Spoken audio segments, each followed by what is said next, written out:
সহিহ বুখারী একই হাদিস, তিনি স্বপ্ন দেখলেন, পরের দিন ফজরের নামাজে রাসূলকে বলবেন, হিম্মত নিয়ে গেছেন, কিন্তু ছোট মানুষ তো তিনি সাহস পেলেন না। এবার রাসূল সাল্লাল্লাহু আলাইহি ওয়াসাল্লামের স্ত্রী, তার বোন, তার নাম ছিল হাফসা, হাফসা বিনতে ওমর, তিনি হাফসাকে বললেন, আপু কি, আমি তো একটা স্বপ্নে দেখেছি, রাসূল নবীজিকে বলতে গিয়েছি, কিন্তু আমি তো ভয়ে বলতে পারি নাই, বলো বলো তুমি কি স্বপ্নে দেখেছো, আমি তোমার পক্ষে নবীজিকে বলবো। বলে, আমি স্বপ্নে দেখেছি এরকম এরকম। রাসূলুল্লাহ সাল্লাল্লাহু আলাইহি ওয়াসাল্লাম আসলেন, আসার পরে হাফসা রাদিয়াল্লাহু তাআলা রাসূলের স্ত্রী বললেন, ইয়া রাসূলুল্লাহ, আপনার আব্দুল্লাহ তো এরকম স্বপ্নে দেখেছে, ও তো আপনাকে বলতে ভয়ে আপনাকে বলে নাই। রাসূলুল্লাহ সাল্লাল্লাহু আলাইহি ওয়াসাল্লাম কেবল একটা মন্তব্য করলেন, নি'মাল আব্দু আব্দুল্লাহ লাউ কানা ইউসাল্লি মিনাল লাইল।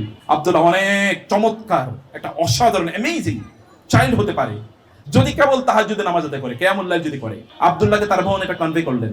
ইতিহাসটা কি আপনি এখন সহিহ বুখারী আবার দেখেন, যিনি হাদিস বর্ণনা করেছেন তিনি বলেছেন, আব্দুল্লাহ যেদিন এই কথা শুনেছে তারপর থেকে মৃত্যু পর্যন্ত কোনোদিন কিয়ামুল লাইল, রাতের নামাজ, তাহাজ্জুদের নামাজ কোনোদিন ছাড়ে নাই। ছোট্ট একটা বাচ্চা, কি ইন্সপায়ারেশন, কি আইডেন্টিটি তার। স্বপ্ন, এটা বাবারা স্বপ্নে দেখেছে, এটা মায়েরা স্বপ্নে দেখেছে। আমি আজকের সাইকোলজিতে, সোশিওলজিতে বলা হয়, যদি আপনার সন্তানের সামনে তার আইডেন্টিটি, তার ভ্যালু, তার মিশন, তার ভিশন, সে কি হতে চায়, আপনি তাকে কি বানাতে চান, এটা যদি তাদের সামনে স্পষ্ট করতে পারেন, they will never lose their ways, তারা কোনোদিন পথ হারাবে না, কোনোদিন পথ হারাবে না। এখন আপনাদেরকে যদি দাঁড়া করাই যে কি হতে চান, আপনি কি বলতে পারবেন বলে তো, আপনার বাচ্চারা কি বানাইতে চান? মাদ্রাসায় যে কেন ভর্তি করেছেন তাও অনেকে জানেই না, কেন মাদ্রাসায় ভর্তি করিয়েছেন। আপনার একটা ভিশন রাখেন, এক মানুষ নির্মাণ করা, মানুষ তৈরি করা। মানুষ তো নাই পৃথিবীতে, মানুষের অভাব। গরু ছাগলের যখন বাচ্চা হয় তখন তাকে টেক কেয়ার করার প্রয়োজন হয় না, এগুলো এমনি বড় হয়। মানুষের বাচ্চাকে টেক কেয়ার করা লাগে, এটাকে বলে তারবিয়া।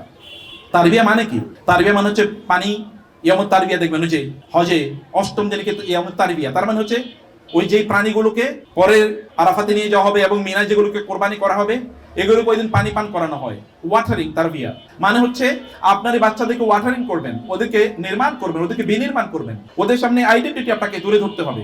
যদি আপনি তুলে ধরতে পারেন তাইলে ওরা বলবে, আই এম মুসলিম ফার্স্ট। দেখেন না এখন বাংলাদেশে কত নামধারী মানুষ, দেখুন না তারা বলে যে আমি আগে বাঙালি তারপরে মুসলমান, এ কথা বলে কিনা? আপনি কি আমার কথা বুঝতে পারেন নাই?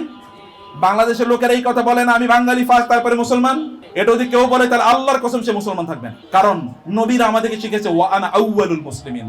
আপনি উম্মতে, আপনি মিল্লাতে ইব্রাহিমের দাবি করেন, আর ইব্রাহিম আলাইহিস সালাম বলেছেন ওয়া আনা আউয়ালুল মুসলিমিন, আমি প্রথম মুসলিম। ওয়া আনা আউয়ালুল আবিদিন, আমি প্রথম ইবাদতকারী। আপনাকে আউয়াল হতে হবে। আউয়াল কিসে? আউয়াল বাঙালি, আউয়াল হচ্ছে মুসলিম। আপনার আইডেন্টিটি মুসলিম। কবরে যায় দেখেন নাকি জিজ্ঞেস করে কোথায় জন্ম নিয়েছো, ইট ডাজন্ট ম্যাটার। মক্কায় জন্ম নিল আবু লাহাব হতে পারে, আবু জাহেল হতে পারে। মক্কায় জন্ম নিল আবার ফারসে জন্ম নিল সালমান আল ফারিসি হতে পারে। রোমে জন্ম নিল সুহাইব আর রুমি হতে পারে। এটা প্লেস ডাজন্ট ম্যাটার, ম্যাটার হচ্ছে আপনার কাজ, আপনার কর্ম, আপনার আইডেন্টিটি, আপনি কি করছেন। অতএব এটা আপনাদেরকে করতে হবে, 1 নম্বর পয়েন্ট। 2 নম্বর পয়েন্ট হচ্ছে আপনাদের সবাইকে রাখাল, সবাই কেমন রাখতে হবে। কুল্লুকুম রাঈন ওয়া কুল্লুকুম মাসউলুন আন রাইয়াতি। মায়েরা বাবার আপনার রাখাল, আপনাদের অধীনে যারা আছে ওরা কিন্তু ক্যাটেলের মতো। আল্লাহ রাসূল বলেছেন তোমরা শেফার্ড। এমন কি আপনি আপনার সন্তানের জন্য রাখাল, ওস্তাদরা আপনাদের ছাত্রদের জন্য, ছাত্রীদের জন্য রাখাল, এবং তোমরা যারা শিক্ষার্থী আছো যদি তোমরা বুঝো তাহলে তোমরা তোমাদের নফসের রাখাল। নফসকে নিয়ন্ত্রণ করো। কদ আফলাহা মান যাক্কাহা ওয়া লিমান খাফা মাকামা রাব্বিহি জান্নাতান ওয়া মিন দুনিহিমা জান্নাতান। সফলতা কেবলমাত্র নিজের নফসকে নিয়ন্ত্রণের মাধ্যমে আসে। নফসকে নিয়ন্ত্রণ করতে হবে, এই নফসকে নিয়ন্ত্রণ করতে হবে রাখালের মতো। আপনারা আপনাদের সন্তানদেরকে মাদ্রাসায় নিয়ে এসে কেবলমাত্র মনে করবেন না যে আপনাদের দায়িত্ব শেষ করে ফেলেছেন। আপনাদের দায়িত্ব মাত্র শুরু হলো, কারণ আপনারা বড় দায়িত্ব কাঁধে নিয়েছেন, আর অনেক বড় স্বপ্ন আপনাদের দেখার সুযোগ তৈরি হয়েছে। কিন্তু দুর্ভাগ্যবশত মাদ্রাসায় তো আমরা আনি না। খাইব কি, করবে কি ভবিষ্যতে, করবে কি আর খাবে কি ভবিষ্যতে, এইটা তো আমাদেরকে শেষ করে দিচ্ছে। আমাদের রবের প্রতি আমাদের আস্থা নাই এবং বিশ্বাস নাই। আমাদের আল্লাহকে আমরা বিশ্বাসই করি না। যদি বিশ্বাস করতাম তাহলে বলতাম ওমা মিন দাব্বাতিন ফিল আরদি ইল্লা আলাল্লাহি রিজকুহা। তাকে কি আল্লাহ তাআলা রিজিক ছাড়া বানাইছে নাকি? আপনি যে সম্পদ উপার্জন করেন এটা তো আপনার সন্তানের কারণে। ইন্নাকুম তুনসারুনা ওয়া তুদাফু ওয়া তুযাকুনা বিদুআফাইকুম। তোমাদের রিজিক তো তোমাদের শিশুদের কারণে আসে। তোমাদের ঘরে যে নারীরা দুর্বল আছে, তোমাদের পিতামাতা যারা দুর্বল আছে, তাদের কারণে তোমাদের রিজিক আমি বাড়িয়ে দেই। রিজিক আপনি তাদের কারণে পান, কিন্তু আপনি মনে করেন যে তাদেরকে মাদ্রাসায় পড়ালে খাবে কি? যে রবের সাথে, যে রবের সৃষ্টি তারা, যে রব তাদের জন্মের 50,000 বছর আগে তাদের জন্য রিজিক নির্ধারণ করে রেখেছেন, তার সাথে কানেক্টেড না রেখে আপনি কি খাওয়াবেন? তার সাথে কানেক্টেড না রেখে আপনি কি করবেন তাদেরকে দিয়ে? কিন্তু কেবলমাত্র মাদ্রাসার উপরে ছেড়ে দেবেন না, এবং এই কারণে কয়েকদিন পরে পরে মাদ্রাসার বিরুদ্ধে অভিযোগ দেবেন না।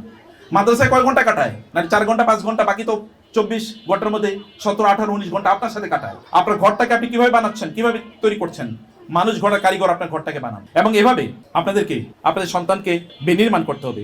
প্রিয় ভাইয়েরা এবং বোনেরা, এটা একটা ট্রায়াঙ্গুলার, একটা কমপ্লেক্স, এটা 3 কোণা বিশিষ্ট একটা ঘর। আপনার সন্তানরা, একদিকে আপনার সন্তান, অন্যদিকে মাদ্রাসা এবং উস্তাদরা, এবং অন্যদিকে আপনারা, এই 3টা পিলার মিলে তারপর এটা তৈরি করতে হবে। কোন একটা পিলার যদি ধসে যায়, নষ্ট হয়ে যায়, তাহলে এটা নির্মাণিত হবে না।